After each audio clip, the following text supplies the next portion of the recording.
Hello mga ka-antrip, good afternoon po sa ating lahat. Welcome back again to our channel. Kumusta po kayo? Thank you Lord, medyo umulan. Ayan, may kidlat. Ay, may kulog na konti. Salamat Panginoon. Alam niyo mga ka-antrip, dito sa amin, halos sobra na siguro 2 buwan na walang malakas na ulan. Palaging ano lang siya, yung parang ambon-ambon. Anyway mga ka-antrip, so hindi pa nga kami sara. Pero ano na rin, 5:45. So ayun mga ka-antrip, meron tayong pag-uusapan ngayon. I-check ko sa inyo kasi may nagtanong kung ang mga piyesa daw ba lahat na nasa tindahan natin or nasa store, nasa loob ng shop, ay nauubos din or nabebenta lahat? Sa totoo lang mga ka-antrip, bago pala tayo magpatuloy, kung bago ka po sa channel na ito at hindi ka pa po nakapag-subscribe, ang pinag-uusapan po natin dito ay tungkol po sa motor parts business and accessories industry and mga konting tips and advice and sharings po about sa ating industriya. So yun na nga po mga ka-antrip, sa totoo lang mga ka-antrip, mayroon tayong mga tinatawag na mga fast-moving items at saka meron tayong mga tinatawag na slow-moving items. Yung mga fast-moving items, sila yung belong doon sa mga more on pang-maintenance, pang-labas. Sila yung nauubos talaga. Let's say for example, interior, yan, yung mga tube, yung mga brake shoe, yung mga engine sprocket or sprocket, yung mga oil, yung mga bearings, yan, nauubos po yan, talagang nagre-refill, nagre-reorder. Pero meron tayong mga ka-antrip, mga tinatawag na mga slow-moving items. Yun more on karamihan yung mga piyesang pang loob, pang makina, may mga ganon. Sila yung mga slow-moving items. At maliban pa pala doon mga ka-antrip, mayroon din tayong tinatawag na mga, wait lang po. Ayun, yung mga accessories items. So, yung mga accessories items, mga ka-antrip, usually yan, hindi naman talaga siya fast-moving. Fast-moving lang siya sa unang arangkada. Let's say, for example, kumbaga, talagang umuso siya. Ayan, uso yan siya. Pero, pag natapos na yung uso na yan, kumbaga, paglaos na rin, so, kung marami kang stocks, matitenga din yan siya. So, amat-amat lang yan siya. Kung may bili-bili, paunti-unti. Pero kung wala, once na lumipas na yan or napaglipasan na or hindi na uso, dyan na rin yan, matitenga na rin yan siya. So yun yung mga accessories na mga umuso lang tapos nawala na sa uso, more on matitenga na lang siya. So on the other hand naman, yung mga slow moving items like yung mga piyesa, mga pangloob ng makina, so slow moving siya, hindi siya mabilis maubos or hindi siya mabili. Pero ang kagandahan nun, kahit na ma-stock na siya ng matagal dyan, once na kakailanganin siya, ay mabibili pa rin talaga siya. So, ayun yung kagandahan mga ka-antrip. Like halimbawa, yung mga connecting rod, yung mga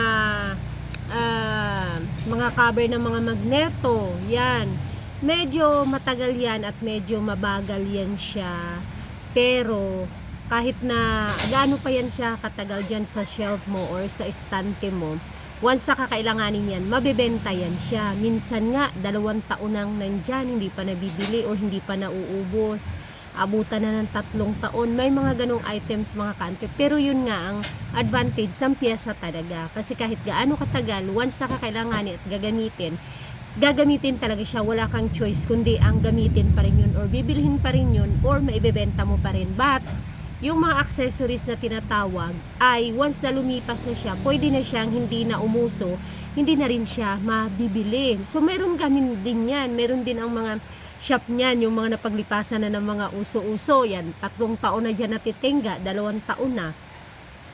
So parang maikukonsider ko na rin siya na lugi, kasi yun na nga, tumagal na yung 3 taon, 2 taon, so hindi nabili. Pero hindi na mo naman masabing totally lost siya kasi nandyan pa yung item, baka mabili pa rin. Kasi sa totoo lang, yung mga nandyan na ng mga accessories na mga tag 2 taon nang nandyan, nakatenga, unti-unti din naman siyang nabibilhan pa rin. Pero yung mga items na tinatanong mo kung nauubos ba, yun yung mga basic, yung mga pang maintenance na tinatawag, nauubos talaga yun. Talagang nagre-refill ka niyan palagi. Tulad ng mga oils na yan, yung mga spray paints na yan, yan yung mga brake shoe na yan, maramihan yan. Bearing, maramihan ang ang stock niyan maramihan kasi mabilis yan siyang maubos at talagang kailangan may pang-refill ka niyan or mga restock ka niyan. Dahil kung wala, sayang naman yung benta nun at saka kakailanganin talaga yun. So, Yun. So, sa mga kable, mga ka-antrip, meron ding nangyayari ng ganyan. Lalo na yung mga bihira na klase ng mga motor. Alam nyo ba, nag-overstock nga ako dito sa mga kable ng mga brake cable. So, inabot na ng 2 taon bago ko talaga napaubos siya. Kasi nga, nag-overstock. Tapos, yung, kumbaga, iba-iba lang packaging, pero pare-pareho naman ang gamit niya. Let's say, for example, meron kang brake cable ng pang TMX 155. Tapos, meron ka na naman, umorder ka ng pang Euro. Yan, 125, 150. So, pag may bibili ang Euro, halimbawa nag-overstock ka sa TMX, halimbawa, meron kang 1,000 pieces dyan. Tapos, may ano ka pa, may stock ka rin na 1,000 pieces na pang Euro. Same lang naman sila, ganun. So, meron diyang matitenga talaga kung hindi mo yan ma-discover. So, may mga ganung mga instances. Kung tuus-tuusin mga ka-antrep, halos siguro 40% ng items ay nandyan. Hindi siya kagaya ng mga items na talagang overall nasasagad na uubos. Dito sa ganitong industry mga ka-antrep, hindi pa nauubos, nagre-restock ka ulit. Tapos nandyan pa siya.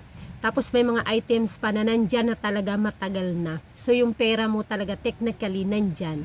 So kahit sabihin pa na magandang negosyo ito, mga lagi nga nilang sinasabi na may mga pera daw yung may mga ganitong klaseng business like motor parts business and accessories or hardware and construction, mga ganon, mga auto supply. Kasi nga, totoo naman din na maganda ang kita niya. Ang problema, yung pera mo talaga nandyan sa items. Yes, wala kang cash. Yung cash mo, yun na yung pang paikot-ikot mo, yun na yung cash flow mo. Pero yung talagang pera mo, kumbaga yung kita mo, yung net mo, yung tubo mo, nandyan lang din sa mga items na yan. Kasi hindi siya yung para kang nag-buy and sell na isahan mo siyang maibebenta lahat. Kung halimbawa, meron kang 12 items, kalahati niyan, pag na-dispose ng kalahati, re-replenish ka naman, may kalahati pa. So, palaging naiiwan doon sa items talaga yung iyong kapital or yung iyong tubo. So, hindi siya totally nauubos or na hindi nagiging pera lahat all at once.